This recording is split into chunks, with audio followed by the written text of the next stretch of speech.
Bom, galerinha, é, hoje vai ser a nossa primeira aula sobre marxismo, né, sobre pensamento marxista, sobre Karl Marx. E eu queria falar um pouco sobre alguns conceitos fundamentais dele. E tem bastante confusão sobre a forma de pensar do Marx.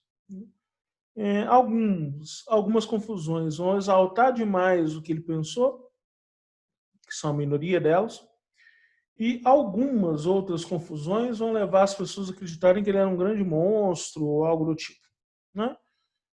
Ambas essas decisões mais extremas estão equivocadas.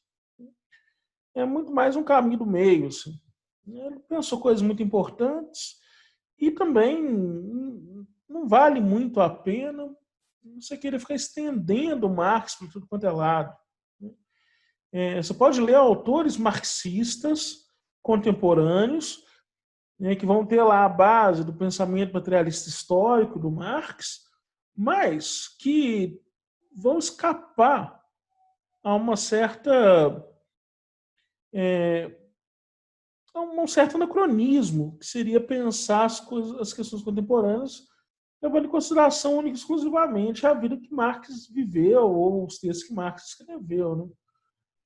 Se a gente for pensar, por exemplo, né, o Marx escreveu no final do século XIX, então, se ele está escrevendo nessa época, não cabe a gente tentar aplicar a teoria marxista, não cabe para a gente tentar fazer com que o Marx tenha compreendido no Capital ou no 18 Brumário, ou tenha compreendido lá no Manifesto do Partido Comunista, como seriam as relações de trabalho, por exemplo, de youtubers. Bom, Marx não sabe que tem um sujeito chamado Forever Alone, Forever, que vive de produzir conteúdo para Minecraft. Né? Então, assim, não cabe tentar aplicar a teoria marxista para essas novas relações de trabalho. É preciso, talvez, buscar outros autores que, utilizando a base marxista, fizeram uma espécie de releitura sobre essas novas relações de trabalho presentes na vida cotidiana.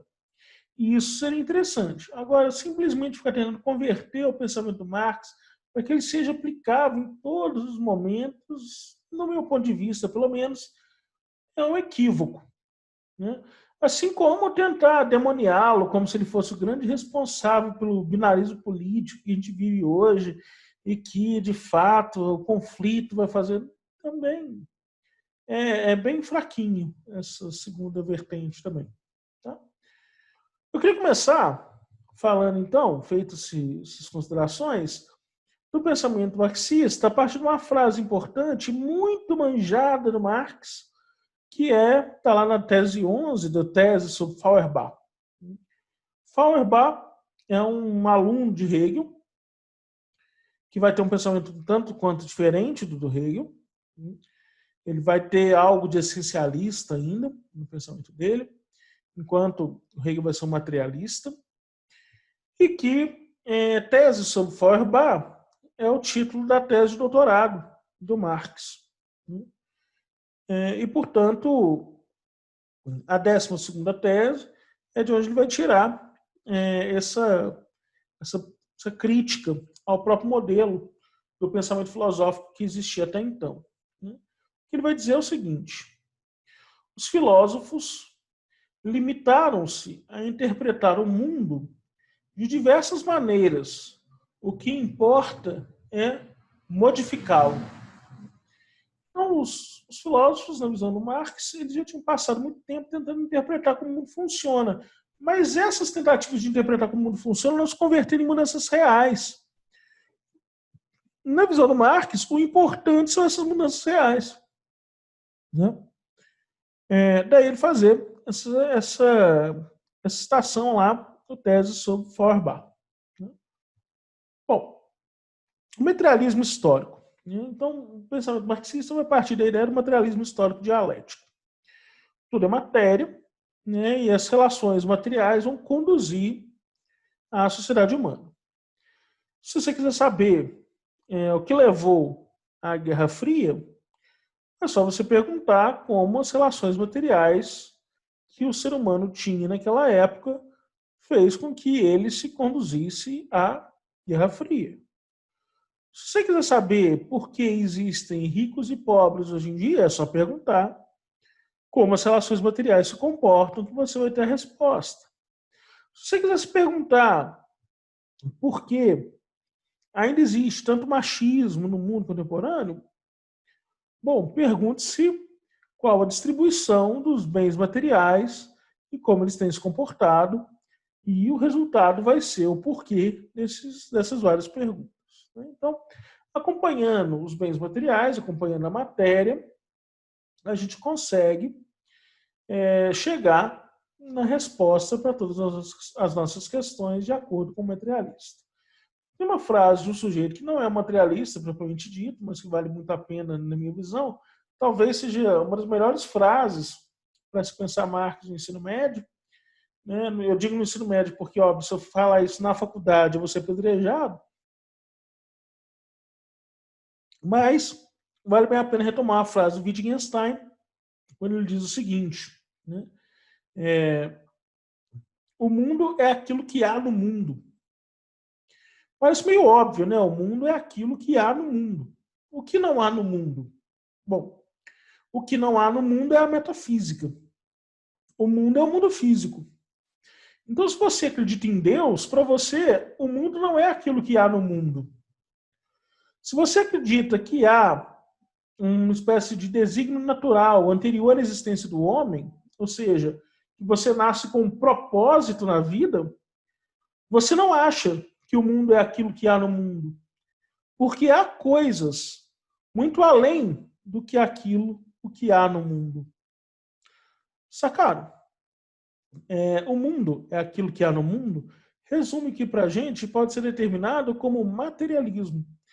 Acreditar que são as relações materiais, as relações do mundo, as relações daquilo que há no mundo, as relações da physis, que designam o comportamento dos homens e pelo qual eles lutam pelos objetos. Né?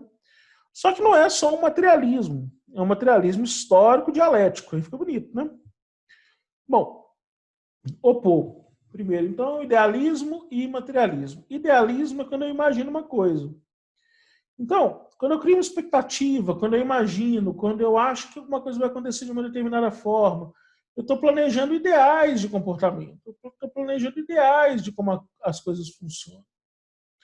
Já o materialismo tenta partir das coisas reais, das coisas na sua existência. Então, eu preciso analisar a existência do mundo, as coisas mais concretas no mundo, para poder compreender como esse mundo funciona. Então, o idealismo fica pensando como esse mundo poderia funcionar, né, a partir de princípios fundamentais que não são compreensíveis pela nossa experiência em relação às coisas concretas, enquanto o materialismo vai imaginar que tudo que compreendemos e podemos compreender do mundo parte necessariamente das nossas relações materiais, de troca, né, de venda, de negociação, tudo relações materiais. Hegel vai ser um dos pensadores importantes dentro do materialismo. Né? O materialismo histórico. Né? O materialismo histórico. O materialismo histórico, porque na visão do Hegel existe uma espécie de fio condutor do tempo. Né? E que, portanto, as nossas ações são uma espécie de produto. As nossas relações hoje são uma espécie de produto das relações materiais que nos antecederam. Portanto, há uma espécie de destino humano, mas esse destino não está calcado por uma entidade metafísica como Deus, mas está arraigado nas relações materiais que construímos desde o princípio da nossa existência e continuamos carregando até hoje. Portanto, são essas relações materiais que ditam o ritmo da história humana. Então, são essas relações materiais que ditam o ritmo da história humana. E teriam, como consequência, a gente vai ver isso melhor em filosofia quando vê Hegel, né? Mas teria como consequência uma espécie de aproximação entre o comportamento do sujeito e o comportamento do Estado, que mais tarde deu origem, né, ao pensamento totalitário. A gente vai ver isso mais especificamente quando for estudar Hegel. Mas materialismo histórico. Mas também é dialético. O que é dialética? Dialética, na visão hegeliana, é uma relação intrínseca entre tese, antítese e síntese. Significa que toda ideia, do ponto de vista hegeliano, parte de uma tese. A essa tese é contraposta uma contradição a essa tese, que é a sua antítese. Do conflito entre tese e antítese, nasce uma síntese, que, por sua vez, obviamente, é uma nova tese, a qual se contraporá uma nova antítese, e que terá como resultado uma nova síntese, que, por sua vez, será uma nova tese, e por aí vai. Importante. Alguns professores acabam ensinando a relação hegeliana de tese, antítese e síntese como se fossem contradições de existências opostas. Como se existe uma tese, aí porque existe a tese, haverá uma antítese que se contraporá a isso, por aí vai. O pensamento hegeliano não é assim. No pensamento de Hegel, a antítese está dentro da tese. São as contradições internas à própria tese que levam à ampliação da força de suas antíteses. Portanto, tese e antítese compõem um mesmo princípio, compõem uma mesma ideia, porque não há tese sem a sua antítese. Entendem? Há um conflito interno em cada uma das teses elaboradas. A elaboração da antítese não é externa à tese, mas a compõe, mas faz parte da tese. Isso é fundamental para entendermos o pensamento marxista, porque sem isso não entendemos que são as contradições internas de cada modelo econômico que levaria, na visão de Marx, à corrosão daquele próprio sistema. E que, portanto, são as contradições internas do modelo monárquico que levam, do modelo feudal, por exemplo, que levam ao surgimento de um modelo capitalista. E que, na visão marxista, seriam as contradições internas do próprio capitalismo que levariam a um novo modelo, que podemos chamar de socialista. Então, tese já vem dentro dela com uma antítese, com problemas. Se nós conseguimos ver mais ou menos dessa antítese, vai depender do nosso grau de alienação, que é um outro conceito que a gente vai trabalhar nas próximas aulas. Mas fato é, a tese já vem imputada de uma antítese e o conflito entre tese e antítese gera a síntese, que por sua vez é uma nova tese e que continua tendo internamente contradições internas. Esse motor das contradições que move, na visão marxista, a história. Certo?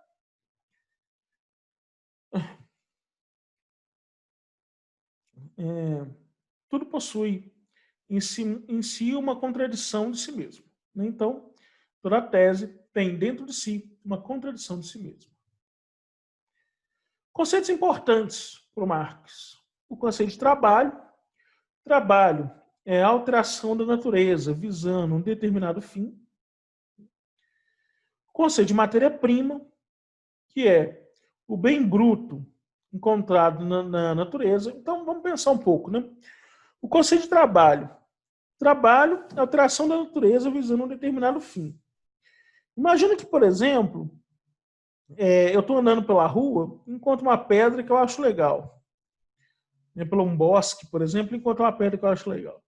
Aí eu pego aquela pedra, tiro da rua e aí levo para casa. Mas eu não faço nada com ela. Eu só achei ela legal. Quero deixar ela lá na minha estante, exposta. Eu trabalhei? Pô, trabalhei. Porque, afinal de contas, eu alterei a natureza, eu tirei aquela pedra do lugar, visando um determinado fim, um fim estético, de deixar a pedra exibida no meu na minha estante. Bom, agora, se eu estou andando no meio do bosque, tropecei, e aí a pedra saiu do lugar, eu trabalhei? Não, porque eu não tive propósito algum ao retirar aquela pedra do lugar. Foi só um acidente. Então não há trabalho ali. O trabalho é alterar a natureza visando um determinado fim. Né? A matéria-prima é o bem bruto, né? Uma pedra ou limalha de ferro, ou o que seja, que você encontra na natureza. Né? Os bens de consumo são objetos finais. Então, se eu pego, por exemplo, a matéria-prima e transformo essa matéria-prima em produto final, o que eu fiz de fato foi transformar a matéria-prima em bem de consumo. Beleza. Perdão. Então, transformar a matéria-prima em bem de consumo. E os tais meios de produção? Ora, os meios de produção são tudo que eu utilizo para ir de um ponto a outro. Ou seja, tudo que eu utilizo para transformar matéria-prima em bens de consumo. Tudo que eu utilizo. Né? Tudo que converte, portanto, matéria-prima em bens de consumo, eu posso chamar isso de meio de produção. Continuando os conceitos importantes, imagina então que eu tenho aquela pedra que eu falei para vocês. E eu sou um artista, né? Eu gosto de fazer esculturas e tal, compro mármore, essas coisas assim. Ali eu tenho uma pedra gigante. Eu pego essa pedra e eu quero transformar ela no produto final, essa estátua ali. Né? Massa. Então, o meio de produção é tudo que eu utilizo para transformar a pedra em estátua. A forma como ela é encontrada bruta na natureza e a forma como eu a deixei. Isso pode ser, por exemplo, as máquinas e ferramentas que a gente usou para tirar a pedra da natureza. Por exemplo, eu posso querer tirar a pedra explodindo ela com a dinamite. Tirei. Eu posso pegar uma enxada e cavar a pedra para ela sair. Também tirei. Funcionou. Né? Matéria-prima. Né? Então, utilização de máquinas e ferramentas para poder alterar a natureza. Ótimo, meio de produção. Pode ser também formões que eu utilizei para detalhar a estátua.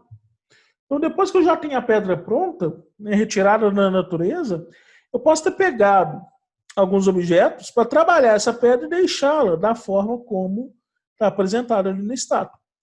Ótimo, massa demais. Eu alterei a natureza visando um determinado fim. Portanto, isso é um meio de produção. Esses bens materiais que eu utilizei para poder alterar a natureza compõem meios de produção. Máquinas que transportaram a pedra do lugar original dela na natureza até o meu ateliê, onde eu pude trabalhá-la, sim, isso também são meios de produção, porque alteram a natureza, me ajudam a alterar a natureza. Agora, olha só, aí tem o jumping off the catch, o pulo do gato. Afinal de contas, a mão de obra do trabalhador também é um meio de produção. Isso aqui é a parte importante da aula e a parte importante do pensamento marxista aqui. Né? A mão de obra é também um meio de produção. Pode ser que eu contratei um cara e ele cavou a pedra na natureza. Se eu peguei a pedra e carreguei ela nas costas até o meu ateliê, eu sou o meio de produção. Se eu, artista, entalhei a pedra, eu sou o meio de produção. Certo? Tudo que altera a natureza visando um determinado fim é trabalho. Tudo que transforma a matéria-prima em bem de consumo, no caso, um bem de consumo estético, é meio de produção. Se fui eu quem fiz isso, isso é um meio de produção. Portanto, os trabalhadores que trabalham em uma determinada fábrica são, eles também, meios de produção que visam um determinado fim, ditado por um ritmo industrial, né? mas ainda assim, meios de produção. O trabalho do homem, a sua capacidade humana de alterar a natureza, é, portanto, um meio de produção. Esse é elemento fundamental. Porque isso é o que nos permite perceber, então, a diferença de capitalistas e proletários. Percebam, capitalistas e proletários, quando a gente fala de um regime econômico conhecido como capitalismo. Porém, como eu disse para vocês, o marxismo não explica apenas o capitalismo. Poderia explicar os conflitos inerentes ao regime feudal. E aí eu poderia dizer burgueses e nobreza, servos e nobres, opostos. Eles são opostos não porque são capitalistas e proletários, servos e nobreza. Eles são opostos fundamentalmente porque são capitalistas, detentores dos meios de produção, proletários, aqueles que, por não deterem os meios de produção, precisam vender o único meio que lhes resta, ou seja, a sua força de trabalho, a sua própria capacidade de alterar a natureza para conseguir sobreviver. Então, os capitalistas detêm os meios de produção. Portanto, eles, ao controlar esses meios de produção, na visão marxista, forçam os proletários a venderem o seu único meio que lhes resta, a força de seu próprio trabalho. É óbvio que tem altos e baixos nesse pensamento. Por exemplo, é claro que tem os males de se ser um capitalista. Como, por exemplo, para ser um capitalista, você está sujeito às regras do mercado, aos conflitos do mercado. Para ser um capitalista é preciso um alto investimento, geralmente. E isso implica um risco razoavelmente grande para esses capitalistas. A não ser quando isso é protegido pelo Estado, alguma coisa do tipo. Para ser um proletário, eu posso trabalhar hoje para um determinado patrão e trabalhar para outro em outra ocasião. Se eu conseguir regras melhores, um incentivo maior, um salário melhor. Isso poderia me levar a abandonar uma determinada função. Isso acontece muito, por exemplo, com bares e restaurantes. É difícil você conseguir um garçom, por exemplo, que trabalhe como garçom no mesmo restaurante, no mesmo bar há 30, 40 anos. Geralmente, essa galera muda com muita frequência e conseguem propostas melhores. E percebam, um proletário que trabalha, por exemplo, no restaurante, não teve nenhuma dificuldade em começar a trabalhar lá. Ele colocou o currículo, foi lá, fez uma entrevista e passou. Agora, o cara que abriu o restaurante, aí sim, ele tem um trabalho gigante, né? E um risco muito grande, porque se o restaurante flopar, ele perdeu aquele investimento. Ele perdeu bastante dinheiro. Perdão. Ele perdeu bastante grana. Mas há, é claro, questões mais complicadas. O proletário também está sujeito, de certa forma, a essas regras do mercado, as regras de concorrência, e ele está muito mais sujeito à vontade do capitalista do que ele gostaria de estar. Não seria muito melhor para ele que ele pudesse ter o seu próprio negócio, porém não tendo, ele acaba escolhendo não ter por várias vezes, ele acaba se submetendo às ordens do capitalista. Então, capitalistas, detentores dos meios de produção, proletários, não detentores dos meios de produção, e por não ser detentores dos meios de produção, eles acabam vendendo sua mão de obra. Só para exemplificar, um pedreiro, vocês acham que ele é um capitalista ou um proletário? Muito provavelmente, vocês responderam proletário. Aí tá correto. Afinal de contas, o prédio não é dele.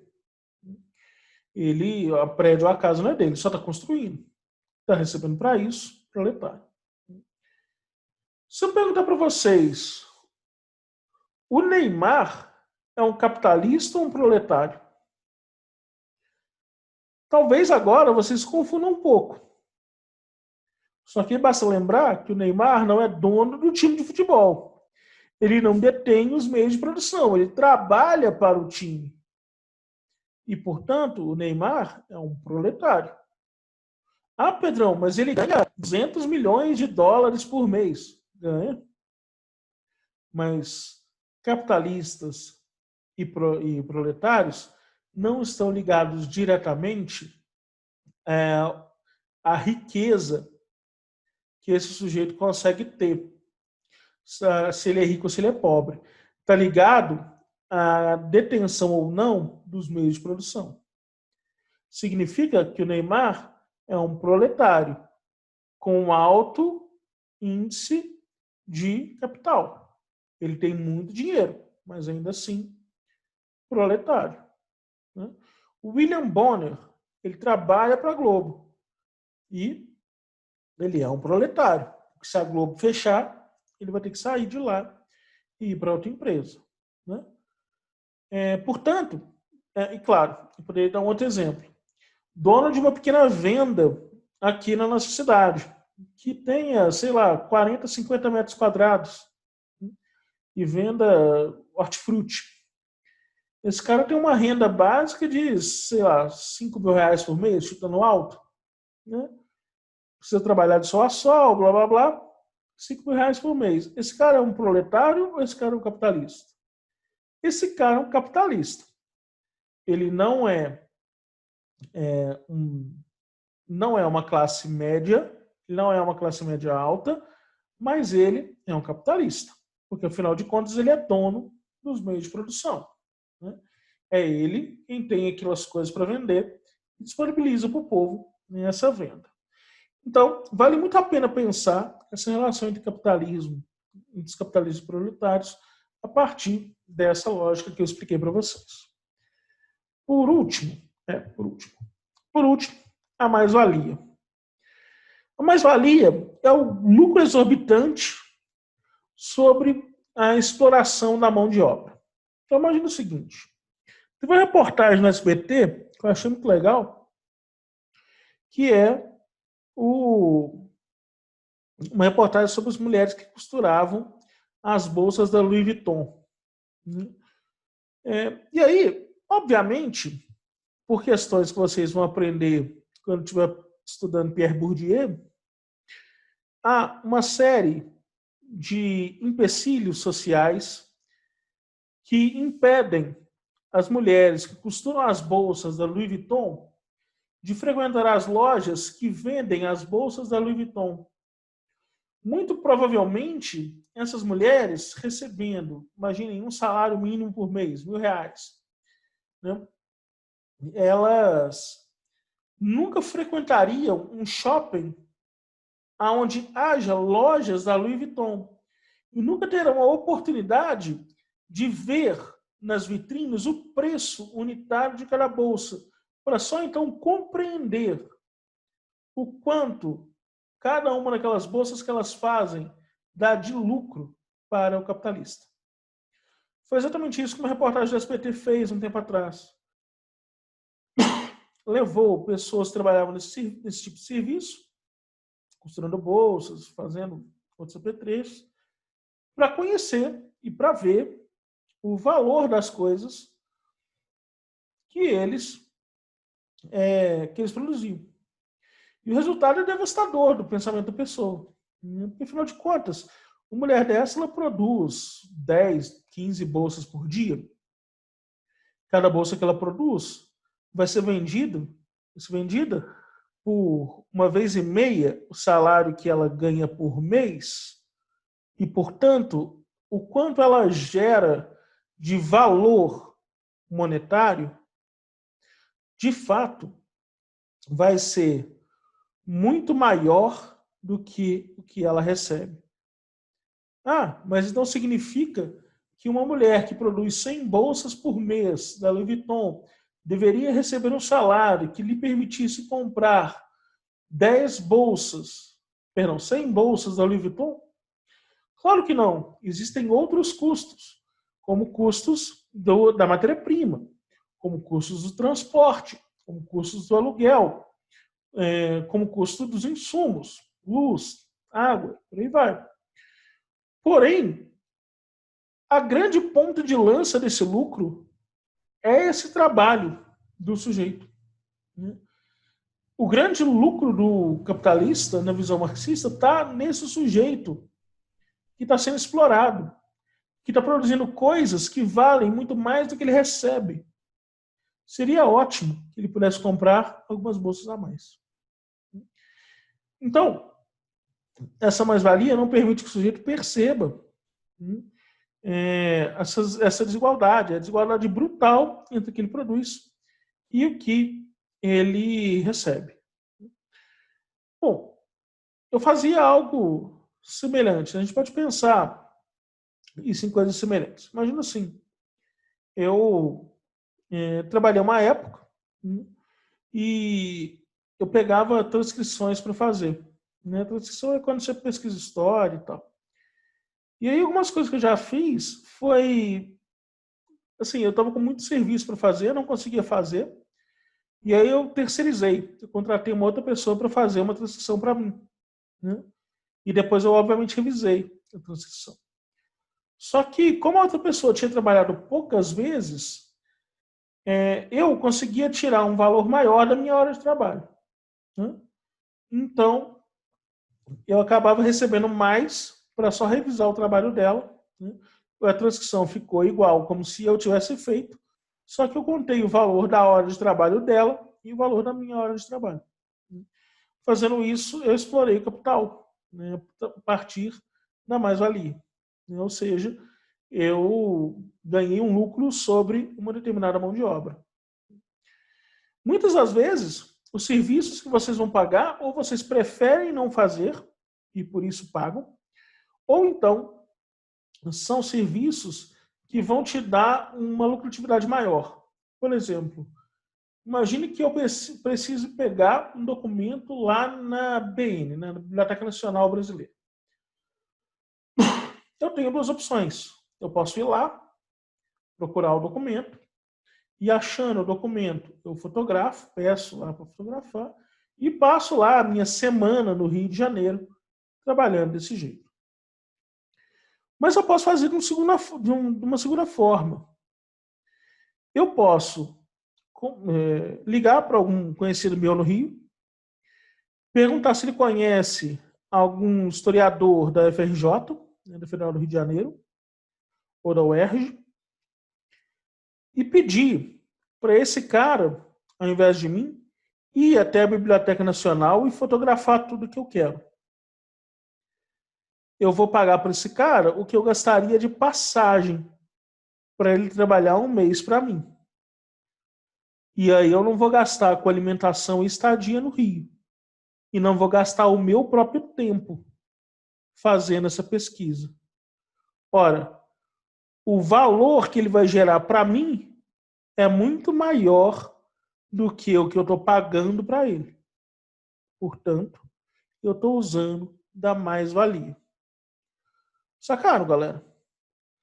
Bom, essa é a nossa primeira aula sobre Marx. Eu não sei se a gente vai ter mais uma ou duas ainda. Eu tenho que ver aqui na divisão como é que vai ficar. Tomara que tenham todos entendido. E até a próxima. Boa sorte para vocês, galera. Falou, até mais.